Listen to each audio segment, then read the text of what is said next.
Perbarui ilmu Islam kamu bersama Religiuan di tv1news.com dan TV1 Connect.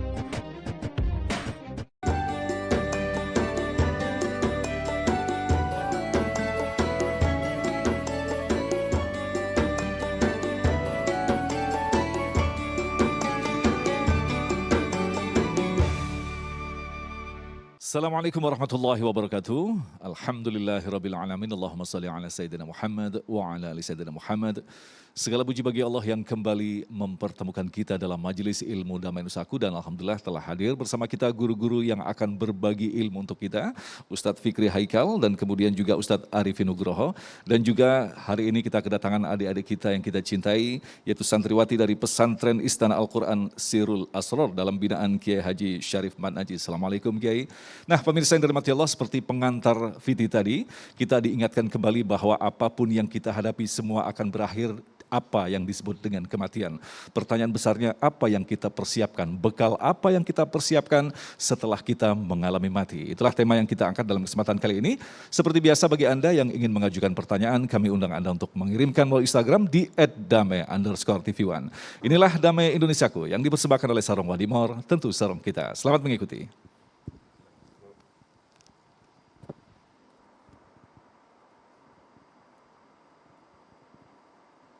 Assalamualaikum warahmatullahi wabarakatuh. Alhamdulillahi rabbil alamin. Salatu wassalamu ala asrafil anbiya'i wal mursalin. Sayyidina wa maulana Muhammadin wa ala alihi wa sahbihi ajma'in. Amma ba'du. Bapak Ibu, saudara-saudara, para pemirsa yang saya cintai. Satu hari ketika Imam Syafi'i ngajar di majelis, beliau berkata kepada murid-muridnya, ma aqraba indana fid dunya. Saudara-saudara, ada yang tahu enggak apa yang paling dekat sama kita ketika hidup di alam dunia? Saudara-saudara tahu enggak apa yang paling dekat sama kita ketika hidup di alam dunia? Masing-masing murid jawabannya lain-lain. Ada yang bilang, saya dekat sama bapak saya dekat sama ibu saya dekat sama saudara saya dekat sama paman saya. Imam Syafi'i senyum. Jawaban kalian semua benar. Tapi ketahuilah, yang paling dekat dengan kita dalam kehidupan di dunia tidak lain dan tidak bukan adalah apa yang disebut dengan kematian. Imam Qurtubi menjelaskan kematian dalam Islam bukan cuma sekedar kehancuran badan, rusaknya jasad, bukan cuma sekedar itu. Kata Imam Qurtubi, kematian itu huwantiqa'u ta'alluqi ruhu bil badan. Berpisahnya ruh dengan badan, itu disebut kematian. Maka dalam Islam, orang yang mati itu bukannya mati kayu, selesai dikubur, udah begitu aja, selesai urusan. Dalam Islam enggak mengenal mati kayu. Orang yang mati itu, Imam Qurtubi menyatakan, huwantiqalu minadar iladar. Berpisahnya ruh dengan jasad. Ruh kembali kepada Allah, jasad kembali ke tanah, maka proses pindah kampung dari yang disebut kampung dunia menuju kampung akhirat. Nah, kalau pindah kampung berarti masih terus ada kehidupan. Orang-orang yang kita cintai yang sudah pindah kampung ke kampung alam barzah, ke kampung akhirat, mereka masih bisa melaksanakan aktivitasnya. Sama kayak kita dari Jakarta pindah ke Kalimantan. Ketika pindah ke Kalimantan, kita bisa berkunjung ke Jakarta, datengin saudara-saudara kita, bertemu dengan teman-teman kita. Walaupun sudah pindah, masih bisa berkunjung, masih bisa silaturahmi, masih bisa mengetahui kondisi-kondisinya. Begitu juga orang yang sudah wafat.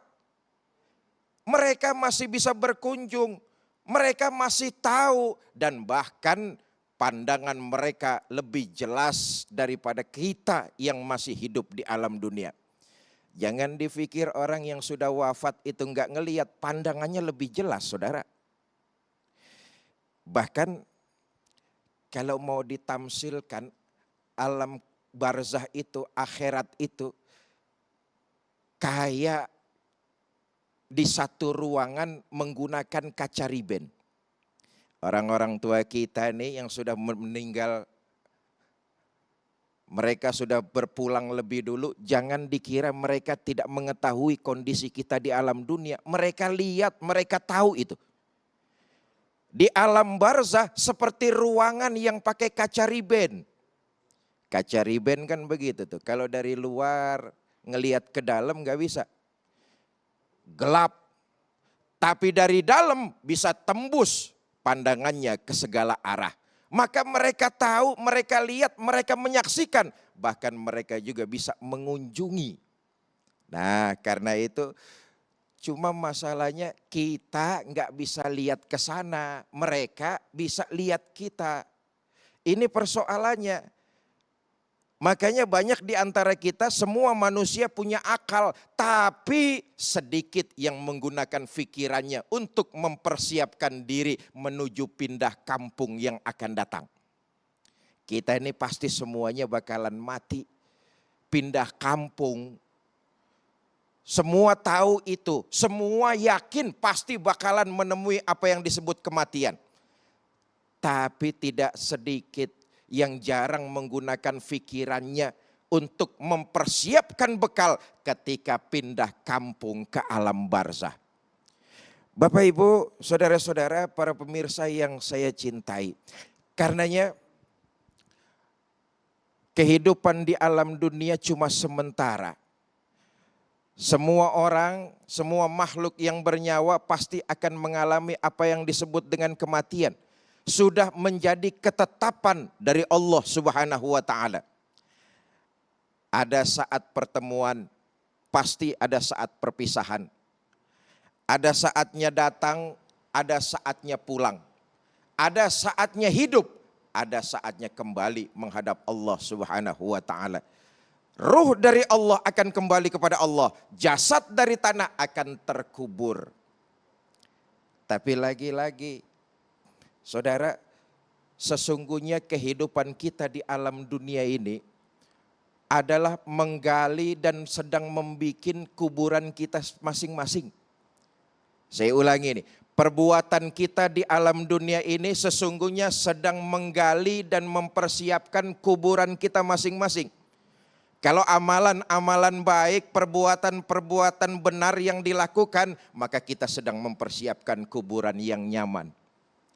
Tapi kalau kemaksiatan, kemunkaran, dosa yang selalu dikumpulkan, maka sesungguhnya kita juga sedang menyiapkan sebuah tahanan, sebuah penjara yang penuh dengan siksa di alam kubur. Na'udzubillah, summa na'udzubillah. Ketahuilah, akhirat merupakan sebuah kepastian. Alam kubur bukan tahayul. Kata baginda Nabi, orang yang cerdas itu orang yang sering mengingat mati. Bukan cuma sering mengingat mati, tapi mempersiapkan bekal untuk menghadapi kematian. Pindah kampung itu tuh. Saudara, ketika di alam barzah, bicara soal alam barzah, memang pondasinya tidak lain dan tidak bukan nilai-nilai iman. Bicara alam kubur, alam barzah, alam akhirat, jangankan sekarang, dari dulu orang udah nggak ada ya, banyak yang nggak percaya. Jangankan zaman sekarang serba canggih dan modern. Dari zaman baginda Nabi, orang kalau diajakin bicara alam barzah, alam kubur, dosa, neraka, sorga, bagaimana ntar aja dah. Dengan kata lain, banyak orang yang nggak percaya. Bukan zaman sekarang saja, dari zaman Nabi. Diceritakan waktu Nabi ngajakin orang-orang untuk beriman kepada Allah dan berbuat kebaikan. Saudara-saudara, nanti di akhirat semua kita akan dibangkitkan untuk dimintakan pertanggungjawaban kepada Allah atas perbuatan kita di alam dunia. Orang yang beriman makin mantap. Tapi orang-orang yang kafir, yang gak percaya dengan alam barzah, alam kubur, mereka mengatakan kepada Nabi, Muhammad, bagaimana mungkin tulang-tulang yang sudah hancur nanti di akhirat akan dibangunkan kembali. Wa daraba lana masalan wa nasiya khalqah. Mereka memperumpamakan bagaimana mungkin tulang-tulang yang sudah hancur berkalang dengan tanah dibangkitkan kembali. Kata Allah dalam surat Yasin, "Qul," katakan kepada mereka Muhammad, aku yang menciptakan manusia, maka di akhirat aku reproduksi, aku ciptakan ulang lagi kehidupan manusia. Aku lebih sanggup. Aku yang menciptakan manusia. Kalau aku mereproduksi ulang ciptaanku, aku akan lebih sanggup lagi. Wallahu a'lam bishawab. Baik, Insyaallah kita teruskan. terima kasih Ustadz Fikri, silakan duduk kembali. Dan itulah tadi pemirsa yang dirahmati Allah, sebuah pengantar mukadimah yang insya Allah nanti sebagai bekal kita untuk menuju pada segmen selanjutnya. Kita akan berdiskusi lebih dalam lagi untuk mengupas, mentadabur dalam-dalam sesungguhnya apa yang kita persiapkan menjemput kematian. Tetaplah bersama kami, Damai Nusaku yang dipersembahkan oleh Sarung Wadimor, tentu sarung kita.